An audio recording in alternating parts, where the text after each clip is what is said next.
Mobile बंद silent होते phone silent करा प्लीज साइलेंट कर। अबे यहाँ आगे जाने का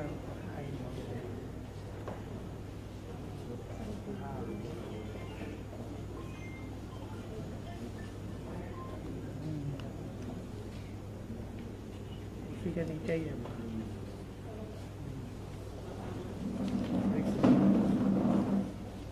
महाराष्ट्राच्या विधानसभेच्या निवडणुकीतील राष्ट्रवादी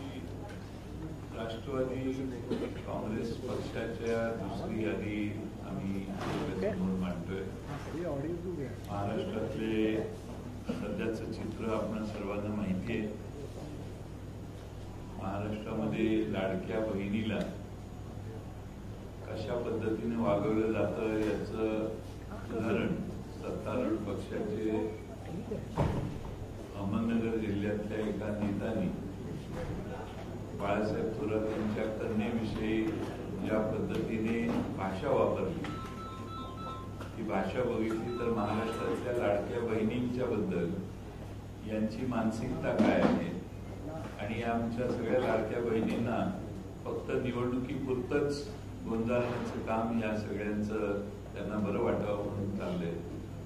मनात असलेल्या गोष्टी आता ओठावर आलेल्याच आहेत।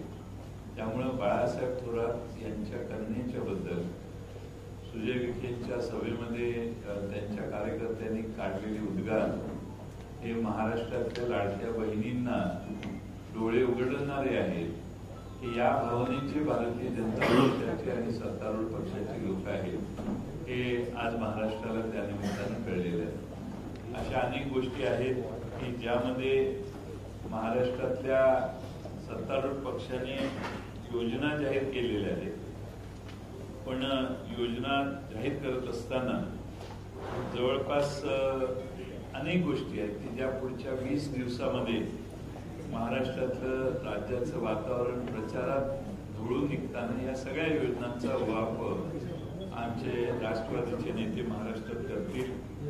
आम्ही परिवर्तनासाठी आग्रह आहोत आणि त्यासाठी शेतकऱ्यांचे शेतीमालाचे दर घसरलेले आहेत, अवकाळी पावसाचं नुकसान मिळालेलं नाही, कापूस मका सोयाबीनची माती या सरकारने केलेली आहे, दिवाळी तोंडावर आलेली आहे आणि शेतकऱ्यांच्या तोंडचा घास यांनी हिसकावून घेतलेला आहे। त्याचबरोबर उद्योगपतींच्या फायद्यासाठी जे सरकार काम करतंय सोयाबीन आणि तेलबिया यांच्या आयातीला उद्योगपतींच्यासाठी त्यांनी परवानगी दिली आणि शेतकऱ्यांचं प्रचंड नुकसान केलं। मी राष्ट्रवादी काँग्रेस पक्षाचे आम्ही सगळे शेतकऱ्याच्या दारात मतं मागण्यासाठी जाणार आहोत, तसंच सत्तारूढ पक्षाचीही लोक जातील। माझे शेतकऱ्यांचं जे नुकसान झालेलं आहे त्याचा जाब महाराष्ट्रातले शेतकरी सत्तारूढ पक्षाला विचारतील अशी माझी खात्री आहे। नुकसान भरपाई अजून मिळाली नाही तेही शेतकरी या सरकारला जाब विचारतील। निवडणुका तोंडावर आल्यावर असंख्य निर्णय आचारसंहिता जाहीर होण्याच्या भीतीने सरकारने विचार न करता घेतलेले आहेत, पण सध्याच्या सरकारला मात्र महाराष्ट्रातल्या अडचणीत आलेल्या शेतकऱ्याची काळजी घ्यावीशी वाटलेली नाही। आता सरकारने जाहीर केलेल्या आकडेवारीनुसार महाराष्ट्रात मराठवाड्यामध्ये सर्वाधिक आज शेतकरी आत्महत्या करतायत। जून महिन्यापर्यंत गेल्या वर्षभरात तब्बल 430 शेतकऱ्यांनी मराठवाड्यात आत्महत्या केलेली आहे। ही सरकारची आकडेवारी आहे, माझी स्वतःची नाही। जून महिन्यामध्ये जशी 430 शेतकऱ्यांनी आत्महत्या केली आहे, म्हणजे दिवसाला विविध भागांमध्ये दिवसाला 2 शेतकरी आज आत्महत्या करतायत, मृत्यू होत आहेत। आणि बीड, धाराशिव आणि नांदेड या जिल्ह्यात सर्वाधिक आत्महत्या चालू आहेत। आपण निवडणुकीच्या गडबडीत असल्यामुळे त्या बातम्या कुठं पुढे येत नाहीत, परंतु ही महाराष्ट्रातली परिस्थिती आहे। आणि संपूर्ण महाराष्ट्राचा विचार केला तर रोज 9 शेतकरी आत्महत्या करतायत. हे आजचं चित्र दुर्दैवाने आहे. आम्ही मगाशी सांगितलं तसं महिलांना सन्मान देण्याची भाषा हे सरकार करतंय, पण त्यात भाषा कशी आहे आणि महाराष्ट्रातल्या सगळ्या भगिनींचा अपमान करणारी भाषा ही आज सत्तारूढ पक्षाच्या लोकांनी संगमनेरमध्ये त्याचा भाषा वापरलेली आहे. याची किंमत महाराष्ट्रातल्या सगळ्या भगिनी या सरकारला मोजायला लावल्याशिवाय राहणार नाहीत असा विश्वास आहे. 1500 रुपये दिले, पण तेल आज 3000 रुपयाला मिळतंय. दिवाळीच्या फराळ करणाऱ्या आमच्या भगिनींना विचारा की सरकारबद्दल आमच्या भगिनी काय बोलतायत, आणि म्हणून या निवडणुकीत त्यांना उत्तर मिळेल असा मला विश्वास आहे. मी राष्ट्रवादी काँग्रेस पक्षाची दुसरी यादी आपल्या समोर वाचतोय. विधानसभा मतदारसंघ 16 एरंडोल सतीश अण्णा पाटील. विधानसभा नंबर 111 गंगापूर सतीश चव्हाण. विधानसभा नंबर 135 शहापूर पांडुरंग बरोरा. 243 परांडा राहुल मोठे. 230 बीड संदीप क्षीरसागर. 44 आर्वी श्रीमती मयुरा काळे. 116 बागलान श्रीमती दीपिका चव्हाण. 119 येवला माणिकराव शिंदे. 120 सिन्नर उदय सांगळे. 122 दिंडोरी श्रीमती सुनीताताई चारोस्कर. 123 नाशिक पूर्व गणेश गीते. 141 उल्हासनगर ओमी कलानी. 195 जुन्नर सत्यशील शेरकर. 206 पिंपरी श्रीमती सुलक्षणा शिलवंत. 211 खडकवासला सचिन दोडके. 212 पर्वती श्रीमती अश्विनीताई कदम. 216 अकोले श्री अमित भांगरे. 225 अहिल्यानगर शहर अभिषेक कळमकर. 254 माळशिरस उत्तम जानकर. 255 फलटण दीपक चव्हाण. 271 चंदगड नंदिनीताई बाबुळकर कुपेकर. 279 इचलकरंजी मदन कारंडे. ही आमची यादी आहे. आणखी थोडेसे राहिलेले आहेत, ते आज रात्री किंवा उद्यापर्यंत आम्ही यांची नावं प्रकाशित करू, जाहीर करू. आणि मला खात्री आहे की आम्ही सर्वच उमेदवारांच्या नावांचा बराच अभ्यास करून अनेक उमेदवार मागणी करत असताना देखील आम्ही त्यातनं मार्ग काढून सगळ्यांचं समाधान करण्याचा प्रयत्न केला आहे. आणि आमच्यातले सर्वोत्तम आणि जास्तीत जास्त मतदान घेऊन विजयी होतील असे उमेदवार देण्याचं काम केलेलं आहे. महाराष्ट्रातल्या येणाऱ्या निवडणुकांमध्ये ही आमची आता दुसरी यादी आहे. तिसरी यादी कदाचित आपल्याला न भेटता परस्परच जाहीर करण्याची आपण मला परवानगी द्याल. जर मी मुंबईत असेल तर नक्की करेन. आपण सर्वांनी आम्हाला आतापर्यंत सहकार्य केलेलं आहे. मला खात्री आहे महाराष्ट्रातल्या शेतकऱ्यांचे, शेतमजुराचे, महागाईचे आणि बेरोजगार युवकांचे प्रश्न सोडवण्यासाठी महाराष्ट्र हे सरकार बदलण्याच्या तयारीत आहे. मला विश्वास आहे की आमचे सगळे उमेदवार आपल्या आशीर्वादाने, महाराष्ट्रातल्या जनतेच्या आशीर्वादाने यशस्वी होतील आणि निश्चितपणाने उद्याच्या महाराष्ट्रात विधानसभेत आमचे जास्तीत जास्त उमेदवार निवडून येतील. धन्यवाद.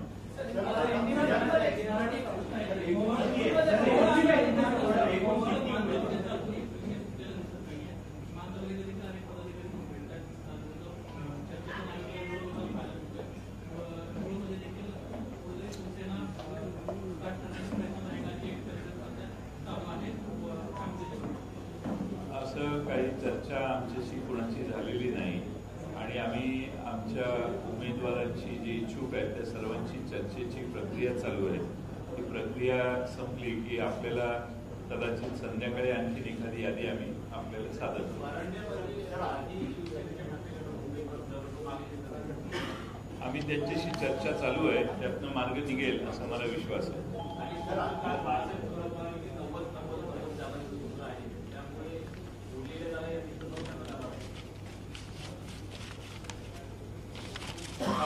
उरलेली जागा मित्र पक्षाला जाणार ना. तुमचे काय युतीला जाणार कसं म्हणताय का?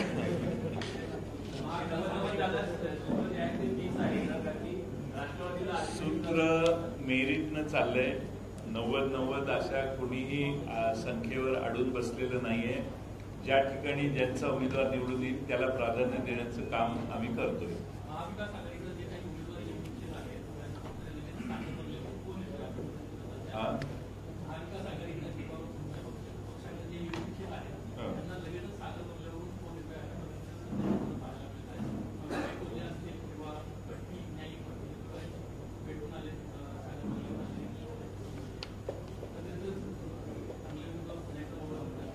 माझा सध्या भारतीय जनता पक्षाचा अभ्यास कमी आहे. तिकडे कोण जाते कोण नाही हे मला माहित नाही. मला माझ्याकडे कोण येतंय याच्यावरच लक्ष द्यायला वेळ मिळत नाही. त्यामुळं ही आपण जादा दिलेली माहितीबद्दल मी आपले आभार.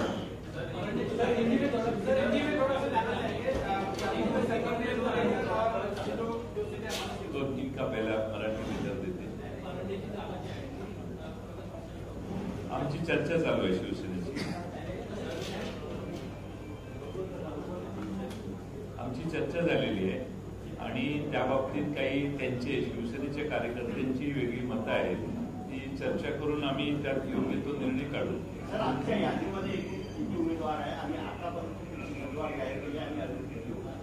मी पुण्यामध्ये 45 उमेदवार जाहीर केले आणि आत्ताचे यादीचे आपल्याला मोजून सांगतो. फोटो थोड्या वेळाने मी काय तुम्हाला लिस्ट देणार ना. मला तुम्ही परवानगी दिली की इथनं उठतो की लगेच परवानगी.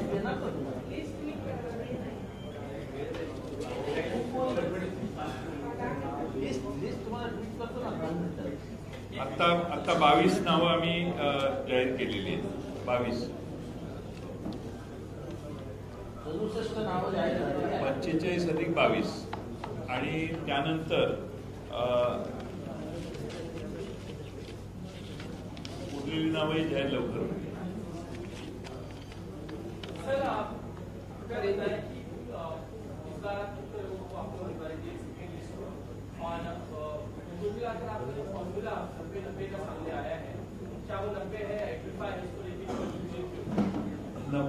नब्बे का फॉर्मूला आप सबने 85 कितने हुए ये हमको बताया.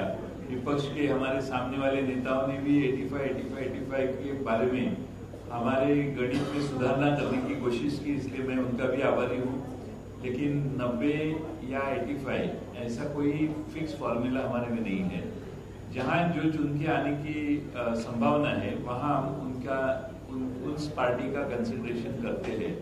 इसलिए हम कोशिश कर रहे हैं कि हमारे सबसे अच्छे उम्मीदवार को सामने रखें.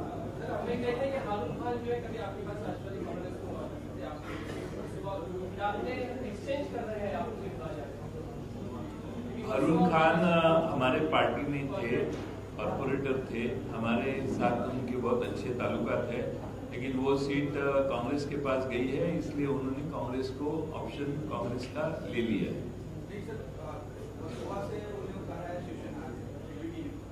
शिवसेना के पास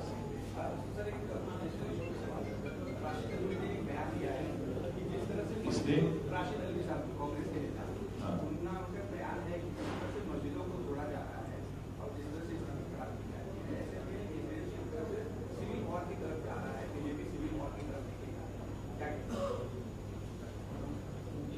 मुझे मालूम नहीं किस कॉन्टेक्स्ट में उन्होंने ये किया. मुझे लगता है महाराष्ट्र में बीच में 1-2 महीने के पहले भाजपा के कुछ लोग एक्सट्रीम लैंग्वेज यूज करके लोगों की भावना भड़काने की कोशिश में थे. लेकिन महाराष्ट्र में सभी वर्गों का और सभी कास्ट और रिलीजियस लोग जो रिलीजन के लोग हैं उनका मैं आभार व्यक्त करता हूँ कि लोगों ने रिस्पॉन्ड नहीं किया उनको. लेकिन कोशिश ये थी कि एक्सट्रीम लैंग्वेज इस्तेमाल करें. उनका बहुत कोशिश महाराष्ट्र में हुई इलेक्शन के पहले दंगे धोपे हो, लेकिन मैं सारे कम्युनिटी, खास तौर पे जिनके ऊपर ये शब्दों का और गलत लैंग्वेज का इस्तेमाल हुआ, वो सारे लोगों ने बहुत अच्छा समझदारी ली और उनको, मुझे लगता है कि वो लोग चाहते हैं कि आगे आके दंगे धोपे करने से बजाय हम वोट के जरिए भाजपा को उखाड़ के फेंक देंगे।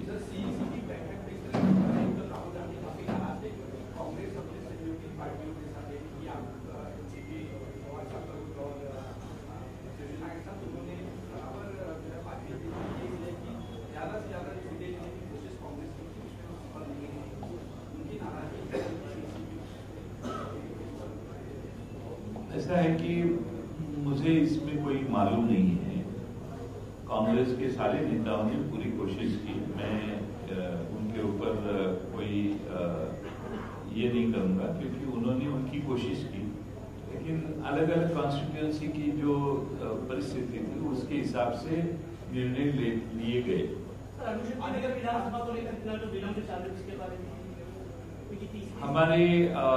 हमारे पास 3-4 उम्मीदवार ऐसे हैं कि जो आग्रह कर रहे थे, इसलिए उनको सबको शांति करके उसमें से एक नाम जाहिर करेंगे, क्योंकि हमने नाम जाहिर,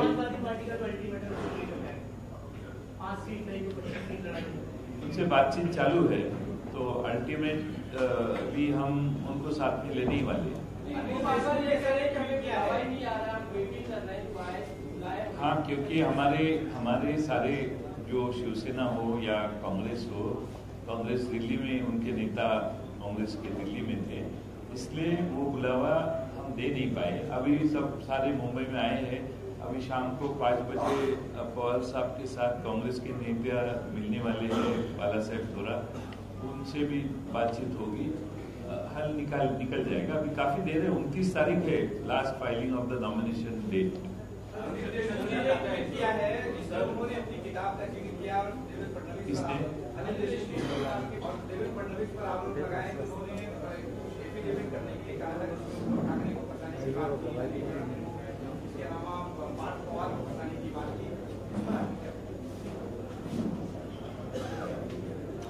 ये ट्वीट करने के पहले इन्होंने भाषण में भी बताया है, ये उन्होंने लगातार 2-4 दफे कहा है, और ऐसे यंत्रणाओं का गैर इस्तेमाल हो रहा है।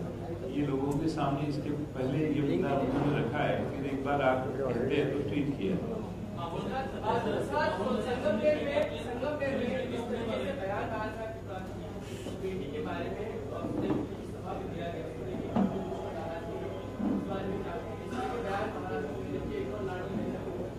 महाराष्ट्र में लोकसभा के चुनाव के बाद जो भाजपा और उनके मित्र पक्ष है वो हार गए।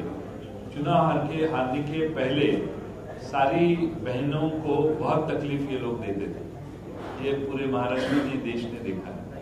चुनाव हारने के बाद वो समझदारी से लेने लगे और उनको समझ में आया कि बहनों को संभालना चाहिए, नहीं तो आने वाले इलेक्शन में पूरे के पूरे हार जाएगी। इसलिए उन्होंने कुछ निर्णय लिए, लेकिन मन में जो भाषा थी, जो आप ओठों पे आ रही है, जो मन में विचार थे वो ओठों पे आ रहे हैं। हमारे महाराष्ट्र की लाडली बहना के खिलाफ जिस तरह से बयानबाजी ये भाजपा के नेता दे रहे हैं, पूरे महाराष्ट्र की महिला, पूरी महाराष्ट्र की हमारी लाडली बहना बहुत खफा है सरकार के ऊपर। ऐसी भाषा अगर ये इस्तेमाल करते तो इनके 1500 या 15,000 दिए तो भी लोग इनको वोट नहीं देने वाले, क्योंकि बहनाओं के अपमान के हर कोई भी चांस ये लोग छोड़ते नहीं।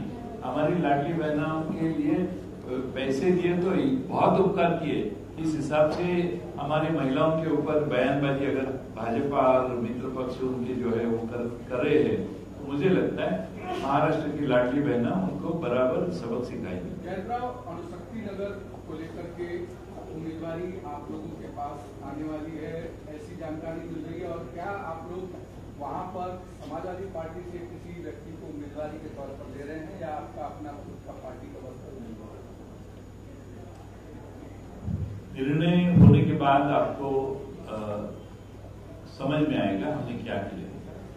मुंबई में एनसीपी कितनी जगहों पर चुनाव लड़ रही है अब तक? वो भी आपको बताएंगे।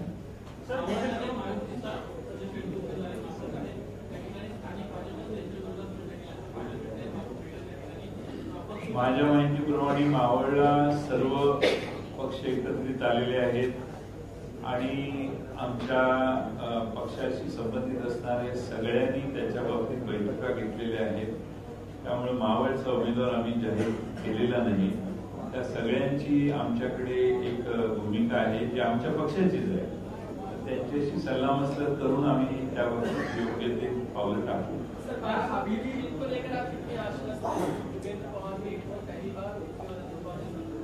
देखो अभी 67 उम्मीदवारों का नाम मैंने घोषित किया। 67 के 67 चुन के कैसे आते हैं वो देखने का हमारा फर्ज है। हम सारी जगह पे जीतेंगे। महायुति में क्या अभी भी कुछ सीटें ऐसी हैं जिन पर अभी बातचीत चल रही है या इन सारी चीजों पर शिवसेना ने? हम महाविकास आघाड़ी में है सर। महाविकास आघाड़ी में क्योंकि शिवसेना यूनिटी ने अभी 3 और उम्मीदवारों की लिस्ट मुंबई में घोषित की है, तो क्या महाविकास आघाड़ी में सब कुछ क्लियर हो गया है? अभी भी कुछ चर्चा बाकी है? नहीं, अभी क्या है, अभी कोई मीटिंग नहीं होने वाली। फोन पे काफी लेन देन चल रही है। फोन पे ये सीट हम वो सीट हम उसका डिस्कशन हुआ है और उस हिसाब से आप देखेंगे और भी सीटें जाहिर हो जाएंगी। मुंबई में योगी आदित्यनाथ के पोस्टर लगेंगे, बटेंगे कटेंगे टैगलाइन के साथ। अब इसको लेकर आरएसएस ने बयान दिया है कि उसके समर्थन में नजर आ रहे हैं। वो कह रहे हैं बटेंगे कटेंगे कोई काटने वाली लाइन नहीं है बल्कि जोड़ने वाली लाइन। तो इस प्लान कैसे देखते हैं? बटेंगे तो कटेंगे, ये काटने की लाइन है ना। कटेंगे शब्द का भी इस्तेमाल हुआ है और इसके ऊपर भी फिर आप अगर कहते हैं कि ये काटने वाली लाइन नहीं है, मुझे लगता है कि महाराष्ट्र की जनता लिखी पढ़ी है और हमको समझता है काटने का इरादा किसका है और किसको काटना है। जो छोटे दल आप लोगों के साथ है महाविकास में, उनको लेकर क्या चर्चा हो गई है या उनके सीट पर चर्चा हो गई है? कुछ पूरी होने को एक आध दिन और लगेगा। 90 का जो मामला कल 12 90 के करीब सब है। थोड़ा सा 1-2 सीट आगे पीछे हो जाएगी। बाला साहब थोरात ने जो कहा है वो सही है। Thank you.